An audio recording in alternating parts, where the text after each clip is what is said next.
morning. Sir, very warm welcome back to our campus, sir. It's been some time since we hosted you. Thank you so much, sir, for taking the time to join us.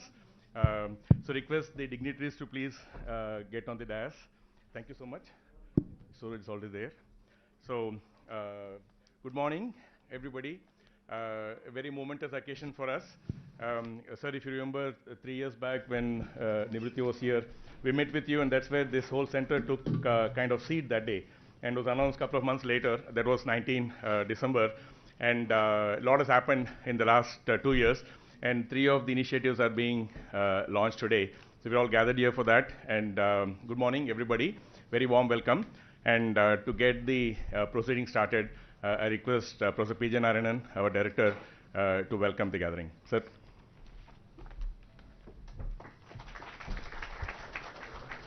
Good morning, particularly to Sri KTR Garu, a good friend of the institute, to Nivriti Roy and others on the Nivriti Rai and others on the stage, and the dignitaries on the attendance here. IIIT Hyderabad is an institution that was facilitated by the state government, but in a model where no funding was given by the state government, only the land and buildings were given. So we call ourselves an institution that is for the larger society, of the larger society, and by the larger society. And that's how we have worked. It's set up in 1998. We will soon be entering our 25th year, and we are planning somewhat gala Silver Jubilee celebration starting this September 2nd, which is our foundation day, for about 18 months of Silver Jubilee celebration. In the meanwhile, we adopted a model of research-led education, undergraduate, postgraduate education, but everything focused on research, and have done reasonably well in that. In early years itself, we focused on, somehow AI was a focus area here. Our early research centers were in NLP, computer vision, data engineering, robotics, and that kept going. Academic work kept getting bigger and bigger. And in 2015, TCS Foundation gave us a good amount of money to establish what is called Kohli Center on Intelligent Systems, named after a great man, F.C. Kohli. And the purpose of KCIS was to integrate and coordinate all the AI-related academic activities within the institute. And then we focused on more applied research. This AI and technology is good to have lots of academic research, but how do we get it to the society? And many efforts started on that. In 2020 January, in partnership with Intel and Government of Telangana, we started this entity called IIIT, or Integrating AI for Population Scale Problems. And the activities you see here are part of that effort. Later in 2020, the National Mission on Interdisciplinary Cyber-Physical Systems of DST established a technology innovation hub on data-driven technologies here. You will hear more about it later. And earlier this year, we also inaugurated a Raj Reddy Center on Technology and Society. This is how to use technology for the bottom of the pyramid, particularly education and healthcare. So in all these activities in applied research, healthcare, transportation, and education have been our major focus areas, and there are so much to be done in all these also. So we work with government, we work with NGOs, we work with other players on the ground, because we don't know the problems ourselves. We also started the Center for Innovation and Entrepreneurship back in 2008, and we did very well in Hyderabad, and we were proud to be the seed idea and seed model for the T-Hub, which existed right next to us in this building until 2 weeks ago, and they have far outgrown us, and they have a fabulous building right in the city. I invite all the outside Hyderabad people here to go and take a tour of the T-Hub building, and Sri KTR Garu can be very proud of that. And academic institutions are for academic research as well as this applied research. Academic research looks at many years into the future. The investment or the care we did with AI back in early 2000s is what is making us a strong player in AI today. We are also focusing on other futuristic areas, perhaps quantum computing, social computing, climate science. These are the things that we want to make an impact on. And as I said, we are a institution for the society, of the society, and by the society. We need broad support for this. We have our ways, we have our great team of students and faculty members engaging in all these things. And today you will see some of the fruits of just 3 or 4 projects that being launched today. And if you are interested, you can go around and see many more of the projects. With those words, I welcome you all once again to IIIT and to this event. Thank you very much. Thank you, sir. I now request Professor Deva, who heads our center, to introduce the activities of the center. Deva? Good morning, everyone. It's a pleasure to be here and to receive all the dignitaries today to launch 3 of the projects we have been working on for a while. So I will quickly, not to take too much time, I'll quickly talk about a couple of things that we have been working on. As Professor P.J. Narayanan mentioned, we have been working on this, the new Applied AI Center IIIT, which is catalyzed by Intel and supported by the government of Telangana, which is situated in the IIIT Hyderabad campus. So shortly after that, we also got sanctioned this Technology Innovation Hub, which is the one of the hubs under the National Mission on Interdisciplinary Cyber-Physical Systems on Data-Driven Technologies. Right? So one of the larger mandates of the hub is to come up with new data sets. Nowadays we call data the new oil, fuel, and so on, right? So come up with larger data sets that can enable data-driven solutions in different areas. So initially we had taken up 2 major areas. One is the smart mobility, and that was the result of a long collaboration between IIIT Hyderabad and Intel. Now it has become magnitude-wise very big after the iHub had started. Right. So and then meanwhile we also started working on collecting data sets related to healthcare. Later we will present one of them. And we also work on other areas such as mental and neuro health, where we develop data sets, for example, to look at sleep staging or for rehabilitation of stroke patients. And then the other area of interest is data-driven drug discovery. Given Hyderabad is a hub for pharma companies, and in the last 2 years we see a huge surge in the role of data-driven technologies that play a role in drug discovery, right? So we have taken that up in a major way, and we do collaborate with multiple other industries. Again, today we will showcase some of the partners that we have been working with in the 3 projects that we talk about. So I also should mention that Telangana government has been extremely supportive and is a active collaborator, not just supporting us in what we do, but they have been as an active partner. They have been helping us in all of these different ways. We hope to showcase 3 of them today. So with that, I would like to thank you. Thank you. Thanks. Thanks, Deva. I now request Varma Konala. I mean, Intel is not only supporting us with knowledge and funds and such, has also given 3 amazing people to work with us. And Varma is one of those who's here full time, and along with Professor Deva runs our Applied AI initiatives. Now I request Varma and Rajesh from IGIB to introduce these 3 projects we're going to be launching today. Varma, Rajesh. Thanks, Ramesh. Dignitaries on the dais, friends and partners. So I'll talk about the 3 projects that we're going to, Minister Garu will launch today.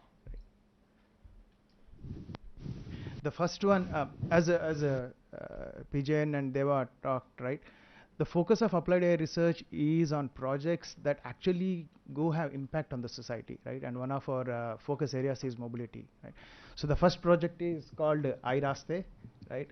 It's about using AI technology to actually reduce accidents on the road. And we're partnering with TSRTC to do that. And we have 3 major focus vectors. The first one is focused on the drivers, where we actually equip the vehicles, the TSRTC buses, with cameras that are road facing, that give alerts to the drivers 2 to 3 seconds before any potential accidents. So it's the first one, right? And the second one, as good the driver is, right, the infrastructure also needs to be good. So we look at all the black spots on the highways and look at how to fix them, come up with detailed engineering fixes. And the third one is what we're calling a gray spot.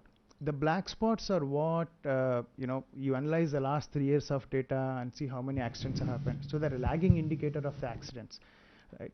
What if we can have a leading indicator? So we look at all these alerts that we are getting from all these cameras on the buses, and we do AI and ML on that and come up with what we're calling gray spots, which are potential black spots. So if we can take some action on these things, then we don't have to have accidents and deaths, right?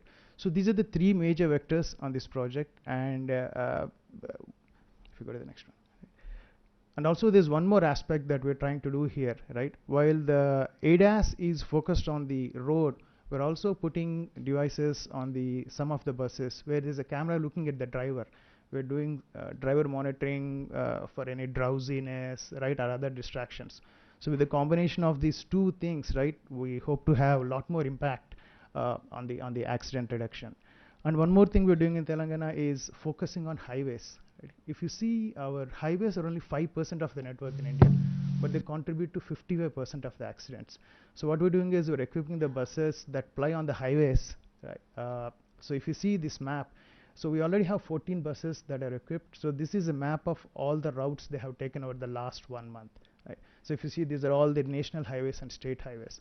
So we're going to focus on reducing the accident rates on the highways. Right? So this is project number 1. Project number 2 is Bodhyan. So this one, as Pijan alluded to, started 5 years ago, where Professor Jawahar and Anbu and others put together what we call an Indian driving data set. This is the first driving data set of Indian driving conditions.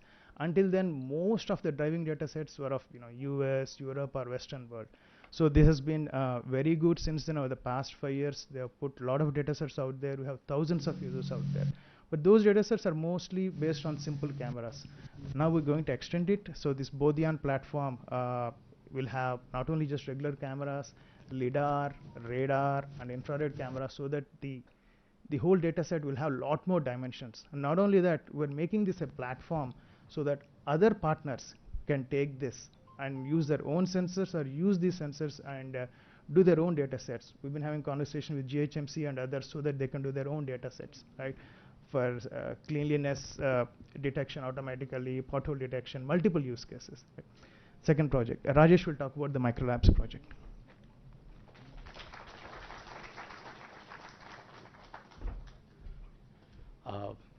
Good morning, and happy to be sharing what we intend to do under the micro lab. So as the name suggests, it talks about a lab which is micro in nature. So it means that we intend to set up labs which is closer to the samples which require to be investigated. And in this case, we intend to do that investigation using genomic means.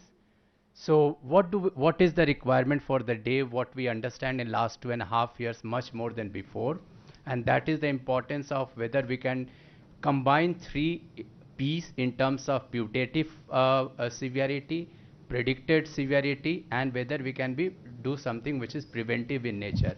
So using this setup of microlab, we intend to catch the mutations within the pathogens for their potential disease severity in the future. And how do we intend to do it? So if we go to the next slide. So that's what we want to do, that we want to read the book chapters, which is what is written within the pathogen genomes in terms of how many chapters are there, what are the different lines, and what are the different alphabets within that chapter, and that is what the microlab will do. And how do we do this? By a machine which is literally I'm carrying, we can carry in our bag, in our pocket, and that's a nanopore sequencer, and that's what it does in real time. That when we put a DNA template through the machine, which essentially has nanopores, and they will pass through that nanopores, and it will be sequenced in real time based on what? Based on the electrical differences of the bases passing through that. And that's what we are going to implement it here. And next slide, please. And the additional advantage is that we can do many more samples together. And if we just go click on it, how do? We index many things together. So all of us here, we are wearing, say for example, different color of shirts. And that's what essentially we will do if we want to know what potential bacteria we may have, we will mix them and we will label them with something unique to each of them, pull them together, sequence them, and again after sequencing we will differentiate the different colors based on the indexes which we have done. And once we complete all of this, that's what we will do.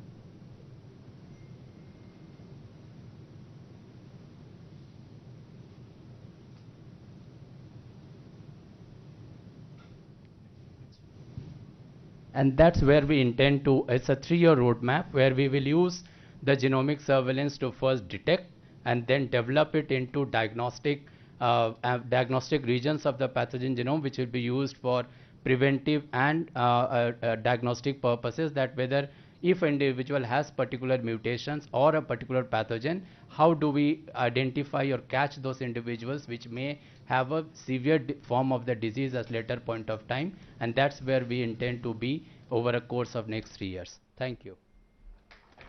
Raj. Thank you so much, Rajesh. IGB has been a fantastic collaborator through these years. In the past and more recently since COVID, we did the Gandhi dataset, Gandhi Hospital COVID dataset project jointly with IGB.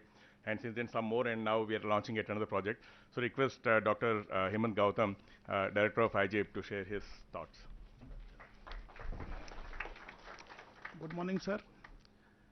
Honorable Minister KTR Ramarao-ji, IIIT Director Narayan-ji, and other dignitaries on the dais and the audience. This work micro lab starts when the COVID time. You just imagine that everything was closed. Only IGY was working, particularly Dr. Rajesh lab, 24-hour working, and the seed was grown there and fruits come out today.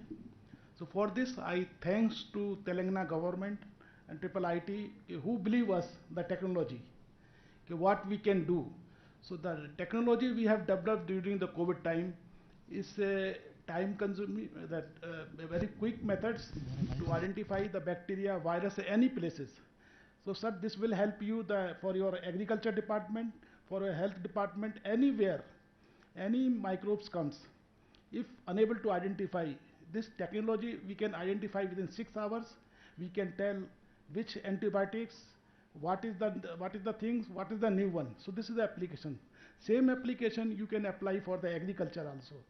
So anytime if I wish pandemic should not be there, but this is a natural waste. So pandemic comes anytime, anywhere. You just give a call. Within the 2 days, we will tell you which microbes is there, from where it is coming. We will also tell the source of microbes, where it is coming, and what could be the harmful for the future time. So you can plan, the administration or other official can plan how to inhibit the growth of microbes, how to kill the microbes. So this is the technology which will help for the general people. Second things, during the COVID, we face the transport, collection of sample and transport. So we don't have any person everywhere where we have a doctors or nurse, they can take the samples.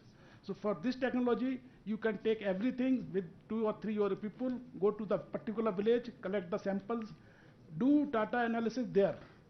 Everything can do the room temperature, because these guys all night working, they simplify the protocols for the bacteria, the virus, and we are I proudly say the best in not India, in world also. We have published many good papers for this, and this is thanks to Telangana government. I hope that if anything you face problem anytime, just give a call. Our team will be there, microlab team will be there, and within 2-3 days, everything for microbes, any disease, any new microbes, either comes USA, China, we will tell this comes from here, everything we will tell, and we will tell the possible remedy also. So that way we can help the government. Thank you very much. Thank you, Rajesh, for working day and night. Thank you, sir. So the state has been an amazing partner, and in this all initiatives today, we're working closely with TSRTC, we're going to be working closely with government hospitals, and of course, we've been working very closely with IT department, Ramadev ma'am. I now request the Institute Director of TSRTC to share his thoughts on the project. Sir Vinod Kumar, sir.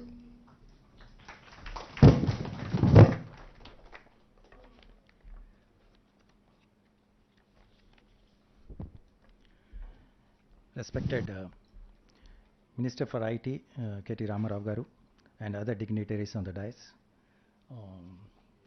First, very good morning to all of you. Before I just proceed on the subject, I would like to brief on the functioning of TSRTC and about TSRTC. See, TSRTC has a fleet of 9,376 buses over 99 depots, covering almost 32 lakh kilometers per day and carrying 48 lakh passengers per day. TSRTC has been recording lowest track record of accident rates in the national level. The factor is 0.07, that is the number of accidents per lakh of kilometers is 0.07, which is the lowest at the national level, and we have been bagging safety awards over a period of years. This we could achieve right from the recruitment level. There is adoption of stringent procedures for drivers, then vigorous training after recruitment also, then regular refreshing trainings, regular monitoring by safety driving. So we have safety driving instructors at every depot who take care of the driving habits of the drivers. Then drivers are subjected to periodical medical examination once in every year. 100% of the drivers are covered for the periodical medical examination. I would like to place before you that our analysis on accidents involving with TSRTC buses. In this financial year, a total of 151 accidents have taken place so far, and 65 accidents with 43% was involved with two-wheelers, 39 accidents with 26% was involved with pedestrians and cyclists, 13 accidents with 99% was involved with four-wheelers. Further analysis on causes of accidents revealed that 74% of the accidents were due to collision from rear. It is comprised of 30 and 23%. Due to road crossing on the highway, busy roads, 23 accidents have occurred with 15%. Head-on collisions, 19 accidents have occurred with 13%.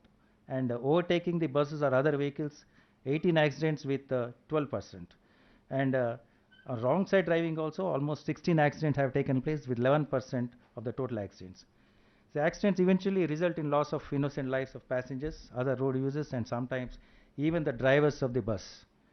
Accidents shatters the dreams and progress of the victims' families. Not only this also causes damage to the properties, mainly the buses, and we are forced to pay huge compensations in the form of, for the accident victims. It's annually around 50 crores we are paying every year. I would like to mention that it is a fact that the latest technologies are evolving for greater safety benefits on the road. The latest vehicles today have driven assistance technology which helps to save lives by preventing accidents. Though TSRTC maintains lowest track record of accidents rates on the national level, we are committed to reduce further and bent upon to reach zero accident level. The government of Telangana through IIIT and department proposed to undertake artificial intelligence for road safety in TSRTC in partnership with Intel INI under project IIIT. TSRTC is very thankful and especially to our Honorable Minister. This project will definitely help TSRTC in further achieving its objective in reducing the accidents to a great extent. Artificial intelligence powered solutions can enable aspects of vehicle safety, mobility planning, and road infrastructure management, and hence a significant impact on safer mobility and transportation systems in Telangana. Being a stakeholder in road safety, TSRTC has agreed for implementation of artificial intelligence for installation of ADAS and ADAS devices. Data from other pilot projects have shown that 50 to 60% of the drivers have shown significant improvements in driving behavior with the ADAS devices. 14 RTC buses have been already equipped with ADAS devices and are under observation. These buses are plying mainly on the highways Hyderabad-Bangalore, Hyderabad-Vijayawada, Hyderabad-Adilabad, and other routes focused on both state and national highways. Further, it is also planned to equip around 200 buses the same devices, and mainly on the national and state highways. The proposal is also to equip buses with driver monitoring system solution. While ADAS cameras are scanning the road condition, DMS cameras are focused on the driver to detect conditions like smoking, drowsiness, and talking on the mobile phone, etc. After the observation is over, to establish the driver's baseline performance, alerts are turned on, and monthly performance report are compiled for all the drivers. On behalf of TSRTC, I thank the government of Telangana, especially the Honorable Minister for IT Industries and the ITEC department in making the TSS one of the partners in implementation of this prestigious project. Thank you very much. Thank you, sir. I mean, we can't do this without TSRTC. I think it's a key element in the project. So thanks for all the support from TSRTC, Sajjanar sir, and your officers. Again, we get always, as an institute founded by the state and IT department being an anchor department for the institute, we always get phenomenal support from the IT department, specifically from the emerging technologies wing. So Ramadevi ma'am has always been a great source of support. Ma'am, your thoughts on the project?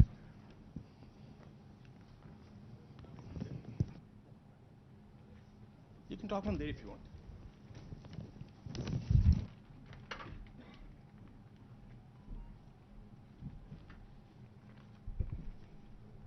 Honorable Minister Garu and other dignitaries, a very good morning to everyone. In fact, today morning I was a bit nostalgic. It was a surprise, shocking I would say, when my iPhone threw up a picture, with Nivruti ji and Minister Garu shaking hands.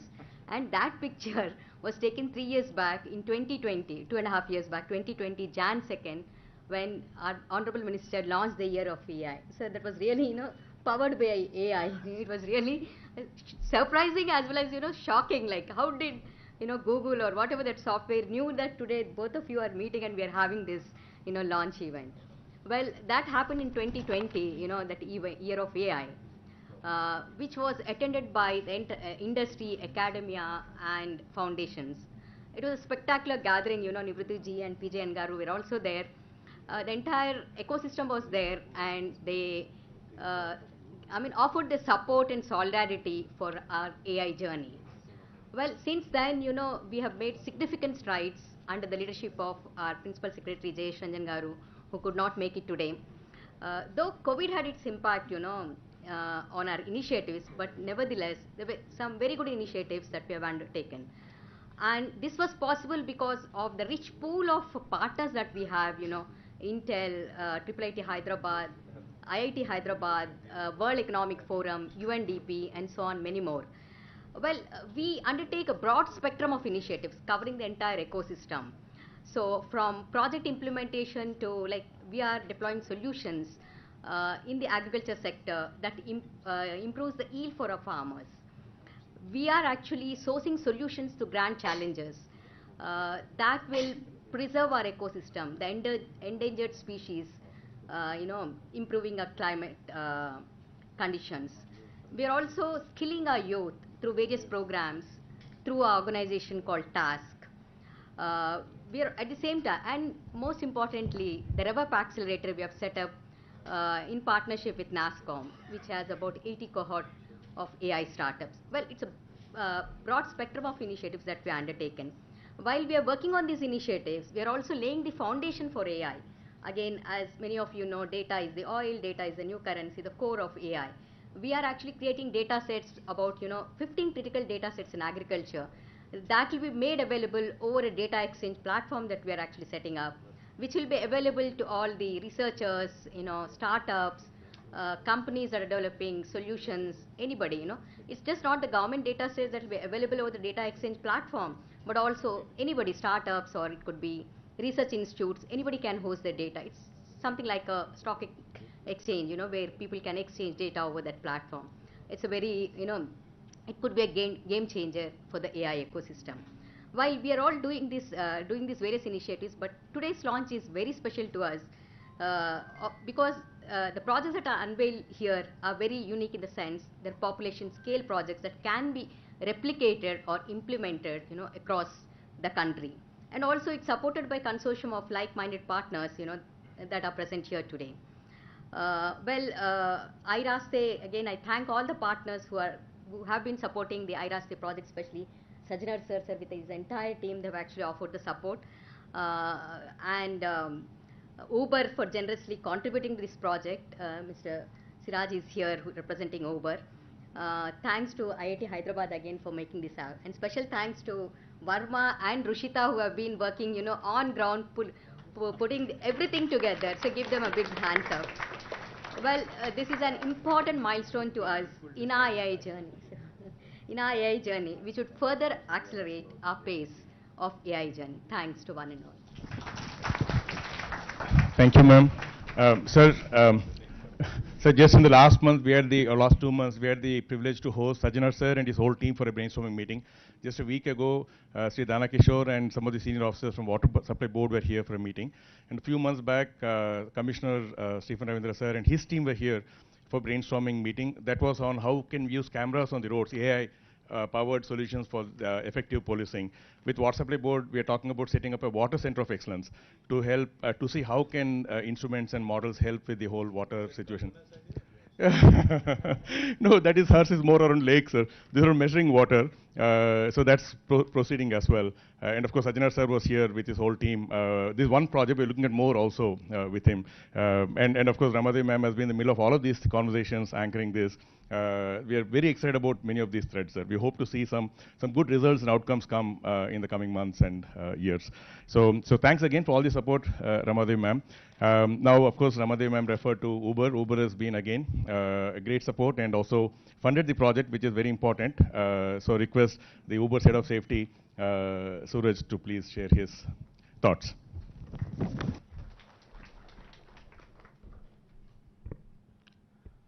My warmest greetings to all the dignitaries here today.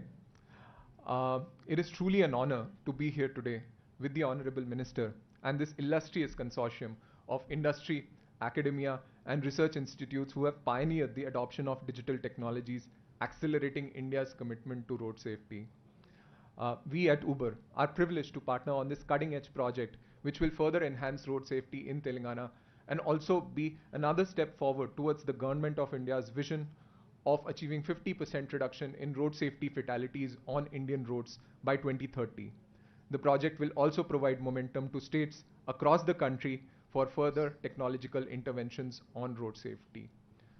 At Uber, we stand for safety, and we believe that technology can play a major role in overcoming safety challenges and are vital to making our cities safer for its citizens. Our team is focused on developing new technologies, improving investments in customer support, and partnering with community leaders to improve safety in every city where we operate. We at Uber every day are working hard to make sure that every trip is as safe as possible and people can go from where they have to go to where they want to go safely. We know that the work of safety never stops, and we can and we will always challenge ourselves to always be better for the communities we serve. Very recently, with the use of our technology in partnership with and under the guidance of the Hyderabad police, we integrated our SOS signaling system within the Uber app to the police control rooms in Hyderabad. Additionally, our vision correction initiatives to provide commercial drivers with free eye care to ensure safer driving are also underway in Hyderabad. Through this initiative, we hope that we'll be able to reach out to thousands of commercial drivers and embolden our commitment to safety. We also are extremely appreciative of the extensive efforts of the Emerging Technologies Wing of the Information Technology, Electronics and Communication Department of the Government of Telangana for developing a conducive environment for growth and development of novel technologies in the state. We thank you for giving Uber an opportunity to partner with this initiative. Intel and INAI's contribution to technology-led solutions for road safety is unmatched, and the prospect that this project also holds is extremely valuable. Intel has very well recognized the potential of technology solutions leveraging AI, ADAS, IoT, and data analytics on road safety and are creating impact at scale. In the end, I would like to say that safety is of paramount importance at Uber, and I would like to assure this esteemed consortium of our continued commitment in supporting to the best of our ability all the initiatives by the Government of Telangana to boost road safety in the state. Thank you, everyone. Thank you, Suraj. So one of our startups is using cabs, sir. in the piloting in Delhi right now. They're going to start here also. Using just 300 cabs, they're able to model real-time blockages, which Google gives little delayed. Using computer vision, it's a very interesting startup. They're using cabs in Delhi, Uber also. So, so with that, we come to the finale, the final segment. Intel has been a phenomenal partner. A lot of what we are doing, PJ and Verma refer to the India Driving Dataset project, which is till date the only public dataset available for any kind of autonomous driving or safety-related work for India. A lot of groups having private data, but it's only public data set, heavily cited, heavily referred. Professor Jawhar's work, Anbu sitting there with Jawhar and Anbu have collaborated on this. Intel has been funding us for that project and beyond for several years now. And so when Kishore and Nivruti came to us saying like we want to do bigger, we're already happy with the support, and they came to us saying they want to do something much bigger. So we had a few rounds of discussions, we identified what we could do, and then met with Minister Sir end of December, where he was immediately supportive, saying like, count us in from the government side. And so the Intel support is probably one of the most significant support we have got. Of course, we value all the money that comes of the financial support, but more importantly, there's a lot of knowledge support that we get from Intel, and the leadership support, no less than Nivruti herself, Kishore, who heads all the innovation research. Both of them spend a lot of time supporting us. So request Nivruti to share her kind of thoughts on this whole journey of collaboration.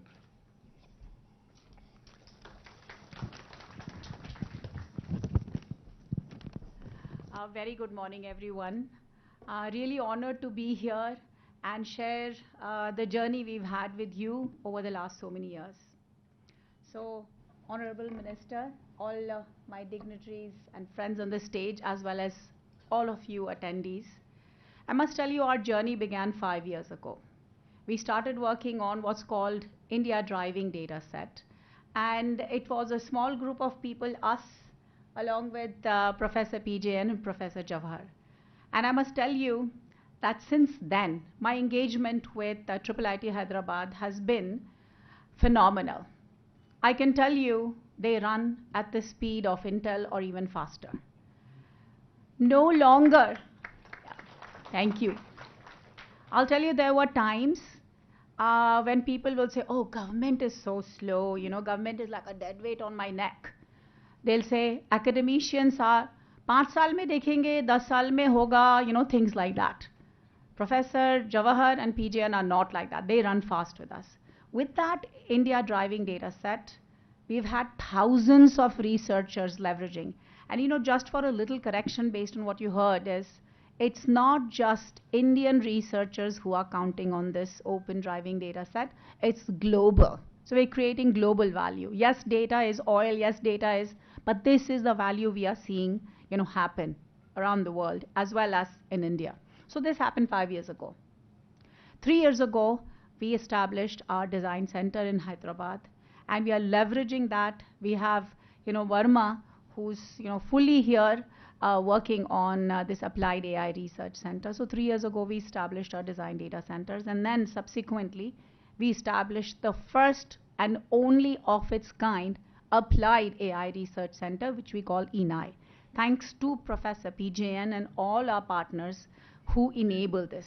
3 focus areas, what I loved hearing is health, smart mobility, and education, and that perfectly aligns with Intel India's vision, and that's why, you know, we are working in perfect tandem.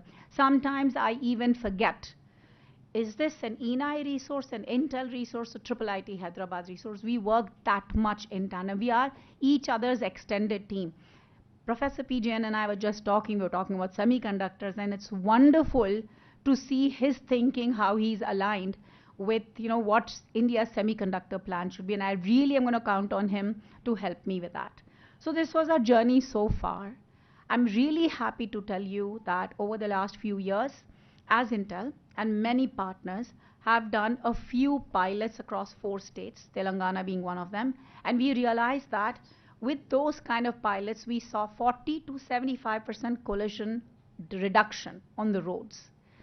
That gave us tremendous hope and possibility that the death that India sees, all of you know, 17 deaths would have happened in 1 hour in India across the country, and 60% of them are on highways. So we thought this is an amazing area to focus on. Technology is the cheapest way if we could save lives. We then went into Nagpur full-scale deployment, and we had 1,000 kilometers, urban roads, 1,000 kilometers evaluated. And let me share with you some data. That data showed me in 50 kilometers, I will expect one gray spot. Gray spot means likely an accident could happen. Infrastructure issues, driver issues, lighting issues, vehicle issues, could be anything, but one gray spot in 50 kilometers. Honestly, I drive 50 kilometers in 2 days just to go to work and come back. So likely that I will face an accident every 2 days. If your driver is saving you, thanks, kudos to the driver. So 50 kilometers, one gray spot we saw in Nagpur. Now let me tell you what happens in Telangana. Telangana has 30,000 kilometers of highway, national and state. You saw the pictures. Also, 24,000 accidents, collisions that are happening across the state. If we take 60%, which happens on highway, that tells me 15,000 accidents are happening on Telangana highway, state and national. And I told you 30,000 kilometers. Tells me in every 2 kilometers of Telangana highway, there's likely one accident per year that can happen. That's the impact to you and me, who have our lives, so much of our lives on the road. So therefore, Professor PJN and many of our partners, TSRTC, thank you Uber, that we are embarking this evaluation of how can we save lives on our roads in Telangana on the highway by announcing this project, IIIT for Telangana. I really think this will give us tremendous understanding of not just looking at what are the gray spots, fixing the gray spots. I really challenge KTR, sir, to take the responsibility once we know these are the gray spots in Telangana, how to address. And not just him. What's our responsibility? Who are the partners? How can we address the road condition in such a way that the infrastructure is better, the gray spot become white? So each one of us has an onus. The leader is KTR, sir, but what can we contribute? Who are the partners who want to work with us? Number one.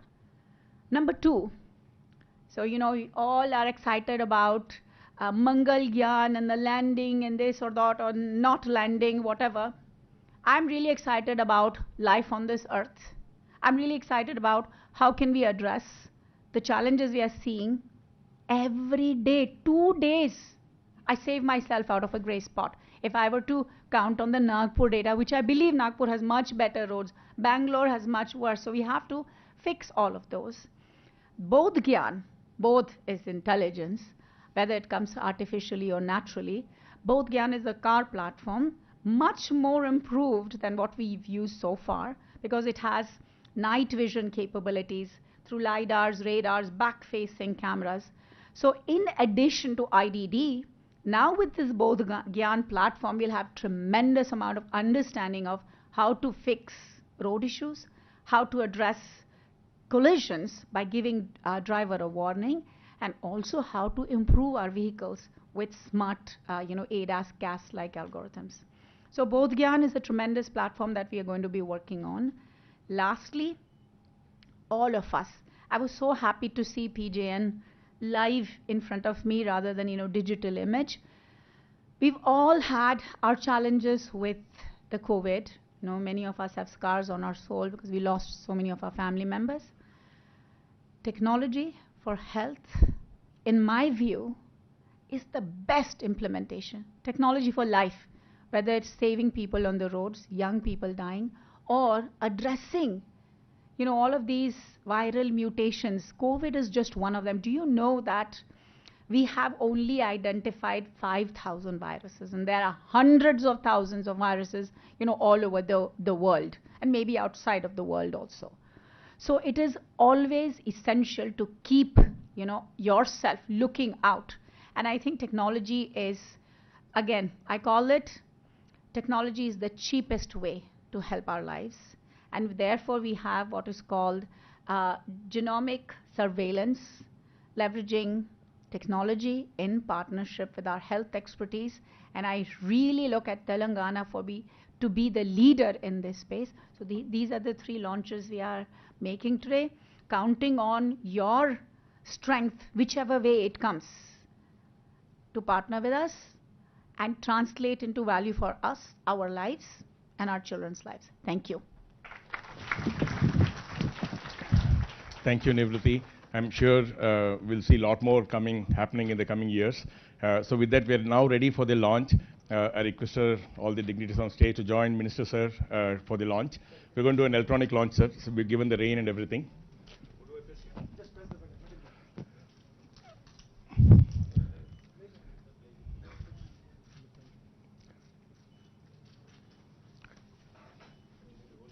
No, it's coming, sir. Yes. Lights on.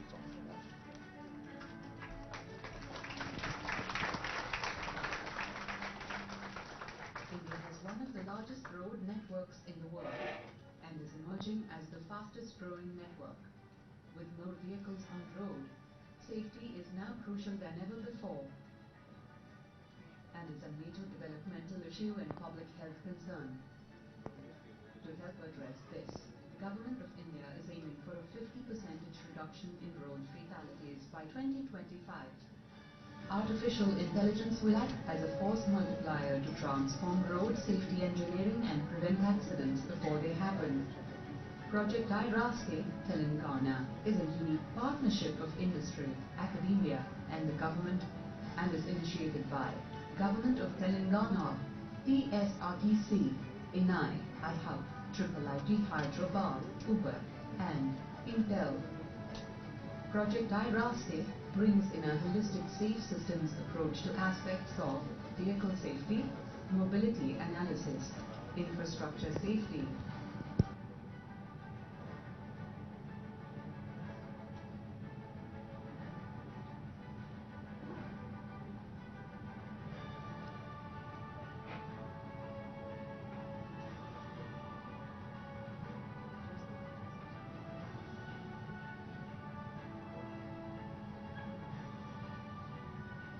Join us in a mission to reimagine road safety with the predictive power of AI. Project IIIT Telangana, intelligent solutions for road safety through technology and engineering. So that was the first project. Now, sir, request you to press the button one more time to launch the second one, soft launch.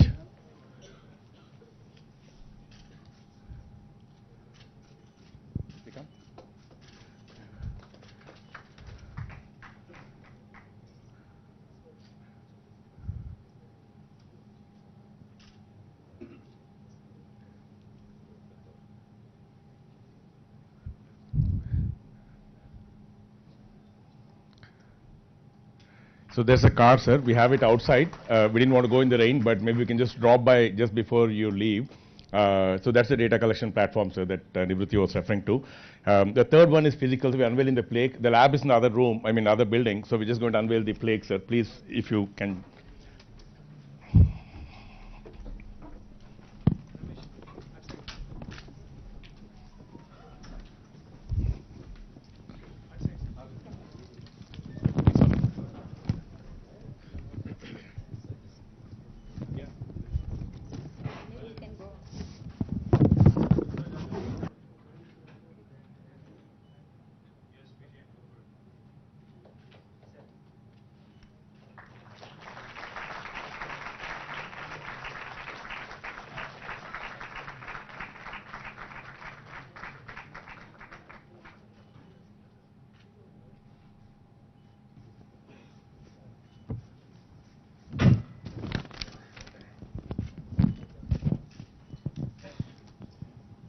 Thank you, sir. Sir, if you don't mind, we would like to hear from you now, sir. Now the moment, I know all of us, many of us are in this room just, at least I for sure am one of those, waiting to listen to what Honorable Minister has to say. I'm sure you'll have some very interesting insights. Sir, we're all yours, sir. Thank you, Ramesh. It's always a pleasure coming back to IIIT. Thank you, PJN.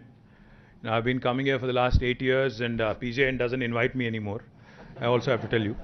Either he's too bored with me or I don't know. Is there a problem that we need to talk about? We're glad we got that. Sorry? You'll be here every week. Okay. I'm not doing any guest lectures, but nevertheless, I'm not competent enough. So thank you, PGN. Thank you to the entire family of IIIT for having us, for always, welcoming us, for being so warm. In this cold weather, I think we all need it. So thank you very much for that. Nivriti, thank you for all your support, for your unstinted backing of the mission, or the Telangana Artificial Intelligence Mission. We spoke about it a few years ago, and then since then you've been really driving this along with other partners. Thank you very much for your unstinted backing, for your wholehearted support. Suraj, we all know Uber's commitment, like you said, to safety, and also to the city of Hyderabad, because your second largest campus in the world is right here in Hyderabad, and I do keep, I keep thinking, I keep imagining that whatever you do in days to come again, you will be doing it in Hyderabad. And thank you for being a part of this. Rama Devi Garu, who's leading our emerging technologies wing. Ma'am, you've been a terrific leader. Thank you very much. Of course, to Hemantji and also Vinod Garu, who's representing the TSRTC.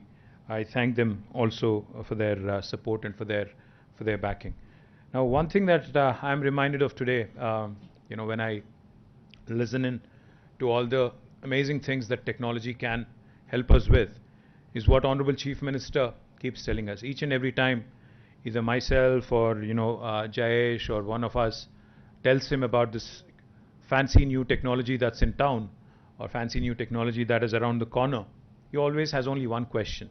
He says, listen, I'm not a technocrat myself, I'm not a technologist per se, but what is it that this technology can do in terms of helping the common man, helping the man on the ground, in terms of the societal impact? Kya karega ye technology? Ye batao. That is what he keeps saying. And today, when I'm really delighted, I'm excited, to basically be able to answer, some of those concerns. I'd like to thank all of you, of course, for inviting me to the launch of this IIIT.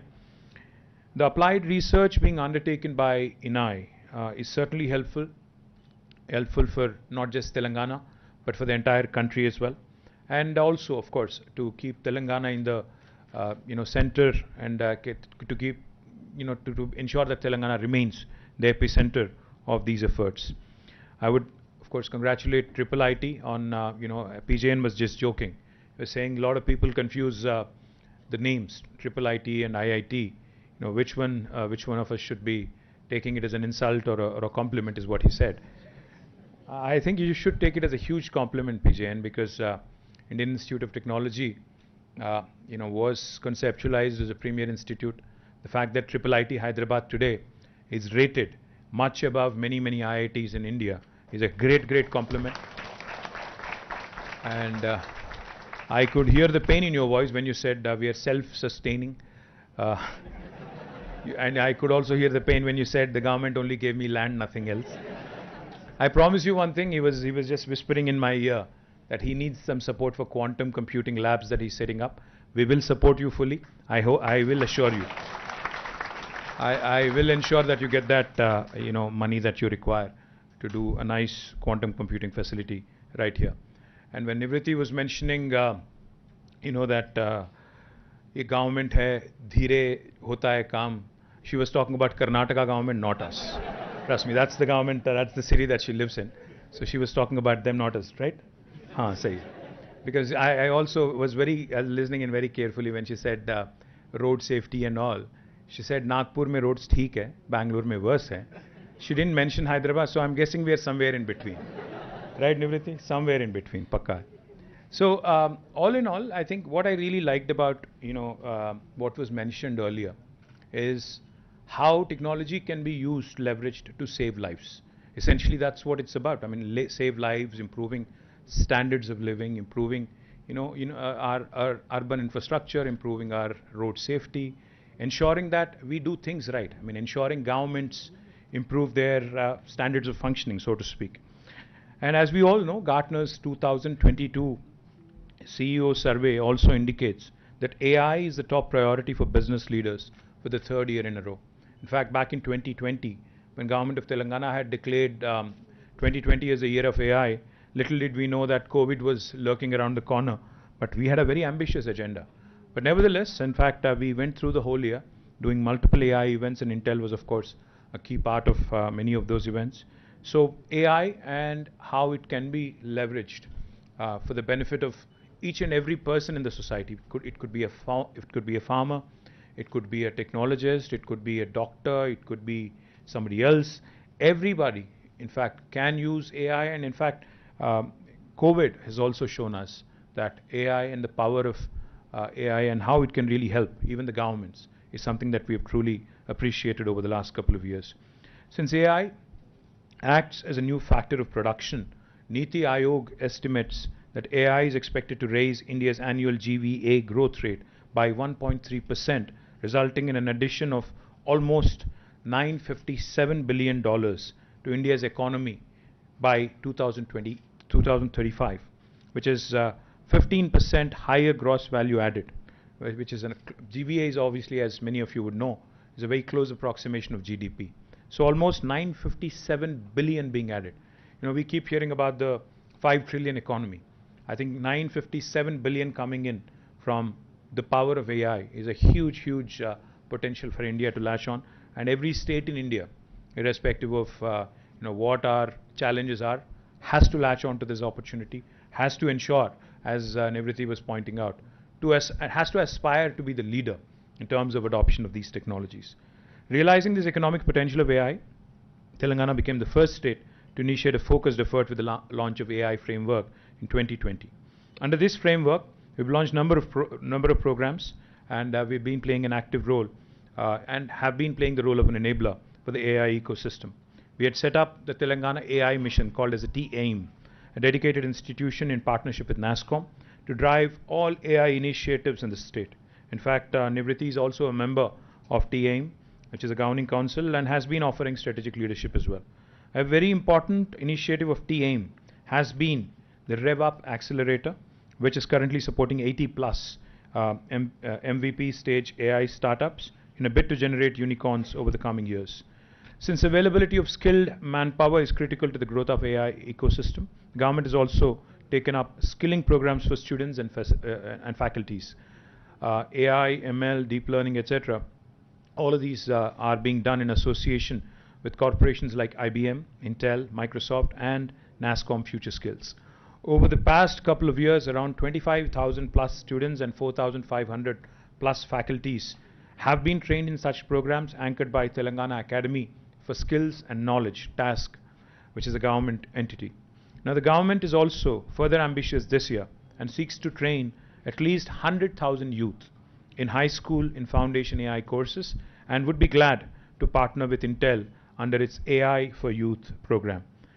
Now, data, as has been mentioned, is at the core of AI, and McKinsey actually estimates that digital transformation in agriculture alone could unlock a $70 billion in Indian agriculture sector. Therefore, the government has also initiated focused efforts on data enablement in agriculture. We recently released an agriculture data management policy to enable protected sharing of both personal and non-personal data. Since Government of India's Personal Data Protection Bill is yet to become an act, the ADMP fills this critical gap with the goal of agri-tech innovation and development of custom solutions for the state of Telangana that would benefit the farmers.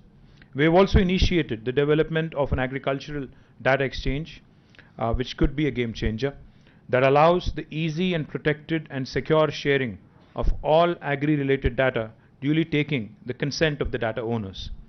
The innovators shall be able to easily test and build their solutions on top of the data access through ADEX.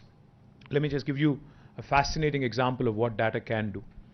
In my constituency in Sirsila, we have a remote village which is possibly about 165, 170 kilometers away in a tribal habitation, a place called Veernapalli, which is now a Mandal headquarters, which has recently been recognized as a block headquarters, but it was actually a village. About 4 years ago, my honorable MP, the local MP, then it was Mr. Vinod Kumar, he had adopted Veernapalli. So we had traveled there. In fact, using his MP funds, he had set up a very interesting facility, a small facility where he wanted to use technology for the benefit of the farmers. In fact, he had consulted a technology company, which again, of course, was using AI even 4 years back, in trying to help the farmers, understand the pest and help them understand the soil fertility, etc., etc. So we were there to inaugurate the facility, and these were all farmers who were possibly not so literate, possibly semi-literate, if you ask me. So we were there, myself and the Honorable MP and a bunch of officers, we were all there. So just like how we did today, we took a remote, we clicked the remote, the television set opened, and then there was a website which we had to click open, and we were trying to basically navigate through the website. So हम लोग कोशिश कर रहे थे, we were trying to understand how the website, and we were trying to also explain to the farmers how the website would help them, how the app would help them. There were two things, one a website and another an app. That was the first time I was seeing the website, so obviously I was not very familiar. And I was trying to understand, there was a trainer who was trying to, one of the faculty who's trained there, trying to explain to me, ki agar if you can just click a picture of the pest, it basically, will run through using AI as a platform and ML, basically show the farmer in Telugu what the pest is and what needs to be done, right? So he was trying to show me, he was trying to navigate through the website. वहाँ पे जो किसान थे, जिनको already training किया गया था, they were also there in the room, about 10-15 of them. So the guy who was actually trying to show me the website, he was having a tough time navigating through the website. But this farmer who was standing right next to me, वो कह रहे थे कि नहीं वहाँ नहीं, next window में जाओ, वहाँ से नीचे जाओ, go to the drop down. I was like, wow, this guy really knows what he's saying. So I said, ये आपको कैसे मालूम है? He said, sir, we've been using that for a month or so now. And of course, the formal launch is today, but we've been using it for almost a month, so soft launch has already happened. And he was actually guiding the trainer कि आप यहाँ जाओ, यहाँ जाओ, यहाँ जाओ, फिर वहाँ जा click करो, फिर जाके आपको वो आ जाएगा. So I was zapped. I said, what is your formal training? What did you study? He said 10th or +2. He's not somebody who's very well conversant in English. He's not somebody who really understands a line of code. He's not somebody who's possibly trained in any kind of AI or AI module, or he knows nothing, I'm sure, about ML. But the fact is, when a farmer, when he sees value in the product that is being put out in front of him, and when he understands the power of leveraging technology for his benefit, I think they'll latch on to it very, very quickly. The beautiful thing about India and our citizens is, when I was in the US, when I was doing my master's there, and when I used to come back to India to visit my family and friends, I always used to be amazed, because वहाँ हम लोग मोटे-मोटे वो Motorola वाले और Nokia के phone set use करते थे. 98, 99 की बात कर रहा हूँ मैं. When I was there, 99, 2000 possibly. So we used to have these, वहाँ पे Verizon, वहाँ पे क्या AT&T के बाकी companies थे, और वहाँ पे they used to bundle those packages. The telcos there used to bundle services and offerings, and they used to offer these big mota handset. So as a student, obviously I didn't have money, so I used to buy one of those nice handsets, the big one. But when I used to land in India and come and see my friends here, they all had these sleek handsets. I was like, what is happening? America तो थोड़ा हमसे ज़्यादा अमीर है, तो ये लोग क्या कर रहे हैं यहाँ पे? मतलब the point I'm trying to make is, Indians have always been good. India as a country and the citizens have always been good when it comes to adoption of technology. If we realize the value, right in front of our eyes, especially my generation, which is witness to the telecom revolution. For those of you who are born after 2000, you would not understand what I'm saying, but prior to that, I'm sure PJN would understand. There was a time when to get a landline connection at home was a huge, humongous task. It was an achievement of sorts. I remember a time when घर पे अगर phone नहीं होता, and those of you who speak Telugu will understand, PP बोलते हैं, पक्किंटी phone. You have a phone in the next door neighbor, so whenever you give out your phone number, you would give it out as PP, right? So to get a phone was a task. You needed an MP's recommendation letter. You needed to go to the BSNL, do a nice, ego massage there so as to get a phone connection, and then eventually the phone set would come. You would pick up every day if you're a kid, if you're enthused about a new phone at home. You would wait for the ringtone. It's not happening. You remember, for those of you who are possibly from my generation, you would also remember trunk calls. You know, we used to call the exchange fellow. There was only one in Hyderabad, I think Lagdikapul, which is where it is, even now. You know, we used to call them, book trunk call to Sangareddy, book trunk call to Karimnagar, etc., etc. But see what has happened right in front of our eyes. The landline's gone, it's passé now. Nobody wants a landline phone anymore at home. After the telecom, sector has been opened up by Government of India, the kind of revolution we have witnessed right in front of our eyes. Today, each and every one of us has at least one mobile phone for sure.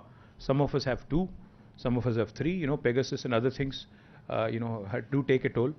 So all of these things, that have come in right in front of our eyes, how technology has really transformed our lives in terms of communications, in terms of being able to be in touch with what's happening across the world, etc. And all the other technologies that have revolutionized the way we think. COVID was a great example. We've seen, some enterprises which have shown the world that you need not be in a small town or a big town to be able to work from home. You could even be working from your village. As long as technology and as long as connectivity is there, I think you're fine. As much as we love, as much as we would love to believe that technology is a great leveler, it is also a fact that it's a great connector. I mean, it really connects people of all strata. It really connects people of all hues and shades across the world. Helps you learn from each other. I think that's the transformative power of technology which Indians have always been good at adopting. So the whole $957 billion value that AI can bring in by 2035. I'm very passionate about it because I think it will not only have a transformative effect on the people at large, it will also have a transformative effect on our economy. It will also help India adopt better. It will also help India propel itself into the league of first world countries sooner than later. Our Honorable Chief Minister, like I said, always reminds us of this. He says, "Kya fayda hai isse jo tum technology ki baat kar rahe ho?" Whatever you are mentioning to me right now, what is the point of it? When I tell him about T-Hub and startups and the whole startup culture, he always asks, what is it that you guys are going to be able to do to help the man on the ground? And that is the fundamental question that we need to answer. Today, I was smiling because I remember a day about 6 years ago when a large American company had come to me. I would not name names. They said, we have this cool technology which is going to give you an alert. As municipal minister, as urban development minister, you need to know how safe, your roads are, how the lane discipline is being followed. So if somebody abruptly cuts into your lane, I can send you an alert to your command control center. I smiled. I said, no, why don't you give me an alert when somebody is actually coming at me in a one-way street? He said, why? Why would you need that? I said, welcome to India, welcome to Hyderabad. That's how we live. It's organized chaos. So point I'm trying to make is, I thought, I've said this before and I'll say it again. India cannot merely ape or copy what's happening in the West. A solution that would have worked brilliantly in Los Angeles or in New York or San Francisco will not work equally well here. We need solutions like IIIT, where TSRTC, where our local, faculties, our local researchers, our local, companies have to work together. We need our own solutions, our own recipes, because our challenges are different. We don't have the same exact challenges. We don't exactly have the same set of problems. So therefore, I'm delighted, thrilled that, we will be able to save. Mr. Vinod was mentioning that they spend about 50 crores in terms of, compensation payments annually, which is 4 crores per month. This is a huge number for a loss-making corporation, which a corporation which is still in losses. I think this is the sort of technological interventions, disruptions that we really need to ensure that our entities become safer, our citizens' lives are saved, our corporations are benefited, and our people at large and our society at large is also helped. We have also, in fact, launched something very interesting in the agriculture domain, because more than 50% of our population depends on agriculture still. Our flagship project using AI is called Sagu Bagu. Sagu, as you all know, is basically farming. Bagu is good practices in farming. We're doing this in tandem with World Economic Forum, wherein various emerging technologies, including AI, are being deployed on ground in a PPP mode. And we believe that we'll cover about 50,000 plus farmers in 2 years. Under this, agri-tech players are also helping boost farmer incomes by deploying various solutions such as sowing window advisory, irrigation, soil nutrition advisories, etc. that help the farmers adhere to best practices and solutions like digital market connect, digital quality assaying, etc. Now, agri-tech projects that we have undertaken are delivering promising results already. For instance, AI-based pest management solution that was deployed in partnership with Vadhvani AI across 6 districts of Telangana to solve the pink bollworm menace for cotton farmers, which is a rather a horrendous problem for cotton farmers. The impact study undertaken by EY indicates up to 20% of increased profits, resulting from a mix of increased yield and lower input costs. So as long as you're able to give good advisory to farmers on the window in which they have to actually sow the seed, to what kind of efforts they have to put in to ensure that the soil fertility remains good, and also soil health remains good, and most importantly, how do you do pest management? I think a combination of all this will really deliver the much needed knockout punch, if you ask me, in terms of improving their farmers' income. Telangana has also become a very, very interesting example with the implementation of a unique RTDAI, the real-time digital authentication of identity system, deployed across several citizen-facing services. In fact, I say this very proudly. I get messages, and I don't know how many of you have used it, but Telangana is possibly the only state in the country where you can renew, not get a new one, but renew your driver's license sitting at home on a Sunday. This is the only state which allows you to do that by authenticating your digital identity in real time. Now, that is something that is truly important from a citizen's perspective, because it saves you from the hassle of visiting an RTA facility.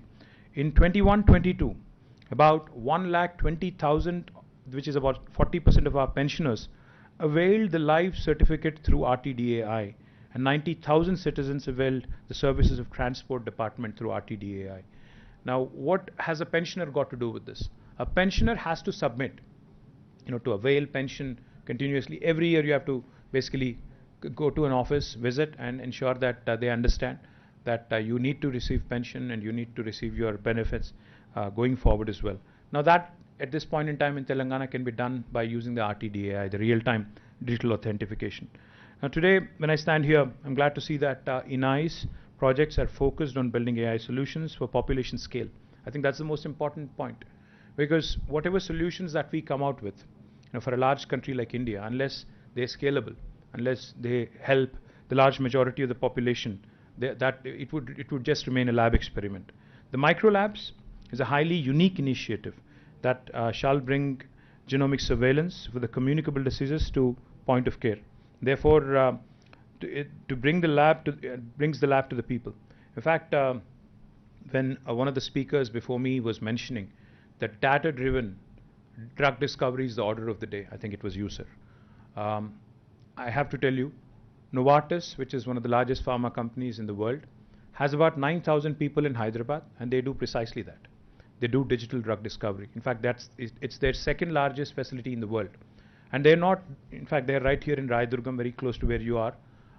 They're not a pure play R&D facility here. They employ a lot of biostatisticians, bioinformatics, people who are experts in bioinformatics, and they do precisely this. They do a lot of simulation, they do a lot of data-driven analysis, and have been able to come out. In fact, according to Vas Narasimhan, who's the CEO of Novartis, each and every time I meet him, he always tells me how his center in Hyderabad is at the center of everything, literally. Now, the broad genomic surveillance for communicable diseases and the development of AI-enabled models for preemptive surveillance for susceptible subgroups is an extremely important area. Hyderabad, in fact, I keep saying, on a lot of forums, Hyderabad is that city where biology meets technology, where artificial, data sciences meets life sciences, where Mangoverse meets Metaverse, where North of India meets South of India. So Hyderabad is that melting pot, which you could really leverage in these points of intersection. Information technology is an extremely strong area for us, and so is life sciences, so is biology. So a combination of this is what Novartis does, and in fact I've been pitching this to a number of other pharma companies. Some of them have shown interest, and I'm very confident that these points of intersection where technology can really help a lot of enterprises, I believe is something that will really propel, in terms of providing an opportunity for a lot of youngsters who are seated here over the next 1 decade or so. I'm delighted that Bodhyan is also, as a platform, has taken off, and it shall go, a step further in building the critical data sets in mobility that are required for the Indian driving conditions. Grey spots, black spots, even if we are able to save a few lives a year, I think it's a huge achievement in itself. The advanced mapping using cameras, LiDARs, night vision cameras, radars shall help develop robust solutions that can be used to leverage human error-induced accidents. We're already looking to leverage the outcome data set to host a mobility-related grand challenge under T-AIM and build solutions for India and also save lives. The iRaste, as I was mentioning, will be deployed in about 200 RTC buses, TS RTC buses, and I'm confident that it will not only save lives but also help the corporation and also help the drivers as well. While there is an obvious direct benefit of alerts which can be sent to the TS RTC drivers and the management and to even Uber. I appreciate Uber partnering in this. I'm glad that the road network shall also be mapped, which I think is very, very important. And the data collected then can be used for dynamic risk assessment in terms of what are the challenges and what need to be addressed. I congratulate the entire team who's seated here, Nivritti, Intel, Rama Devi Garu, Suraj from Uber, Mr. Vinod from TSRTC, to the entire team of IIIT, of course, led by PJN. I'm not mentioning all of you individually. I hope you don't mind. I think you're all represented here by your director. And I'm very confident that under your leadership, sir, that this mission will really go a long way and become a role model for the rest of the country. So thank you very much for once again having me here. Jai Telangana, Jai Hind.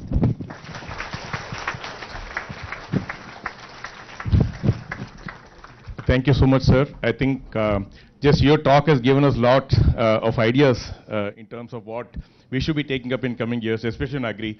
We had some good conversation with Ramadevi ma'am and the VC about a year back. And like it's kind of paused because some other priorities have come in the way, but I think we hope to revive that soon. That's one area we haven't been able to do much. We really want to do a lot in Agri, but the opportunity hasn't presented itself, though there have been some very good conversations with the government and the university. We hope to kind of get the chance to do some of that. Otherwise, thank you so much, sir. I think government always been a phenomenal support, always, and especially in this initiative, last 5-6 years, because what we're doing, we're very keen that we want to do it for the grassroots, so healthcare, and whether it's healthcare or education or livelihood, Agri, they're all like very closely. We have to work with the government. So, and we've been getting good support from all the departments. TSRTC is here today, and of course Ramadevi ma'am facilitates a lot of this. So thanks again, sir, for the amazing support we get from your good officers and the whole government team. So with that, we come to the end of the launch event. I would like to thank everybody that's been part of the event, everybody that's been part of the initiative. Intel, Nivritti Roy, Kishore, Anbu, and others from Intel have been a great support in this initiative. IGB has been a fantastic partner. Like I said, sir, we started working with them closely during the early days of COVID. We're doing the COVID dataset, first dataset exercise at the Gandhi Hospital. So that's when we started working with IGB, and since then there have been multiple initiatives. So very good relationship with IGB. Would like to thank TSRTC, Sajjanar sir, and Vinod Kumar sir, and the whole team for the support that they've offered to this initiative. And of course, Uber. Like we can't do, yes, from the beginning we said we needed a third partner for all kinds of reasons, financial support and also like the knowledge and domain support. So I think Uber is one of the best partners we could have expected. So thanks to Suraj and the whole Uber team for being part of this initiative. And thanks to our professors, Professor Jawahar, and others that are involved with this initiative. And of course, Anbu from Intel is quietly sitting there. Is a phenomenal force as an architect in Intel who's been very involved with this effort from the beginning. And Verma, who leads the efforts, sitting here on the ground. He's part of us. He has a triplet email ID. Nivruti, we take a lot of pride in that he has a triplet email ID. So, and the whole team of iHub, both the centers, large teams now, sir. In very short time, between the two centers, I think we have almost 30, 35 people working full-time, apart from all the research groups. So thanks to the whole team, and thanks to everybody. I'm sure I missed several people here. Of course, thanks to Professor Deva.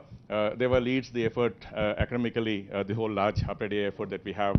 It's one thing to get the funds. PGN always challenges us saying, like, if we get 100 crores, are we capable of meaningfully spending it without building buildings? And I think Deva and Verma are showing like we can. And so I think we'll do more. We started the Rajreddy Center recently, sir. Again, the intersection of the education, healthcare, and the grassroots, working with NGOs. So that's another area where we work closely with the Applied AI Center.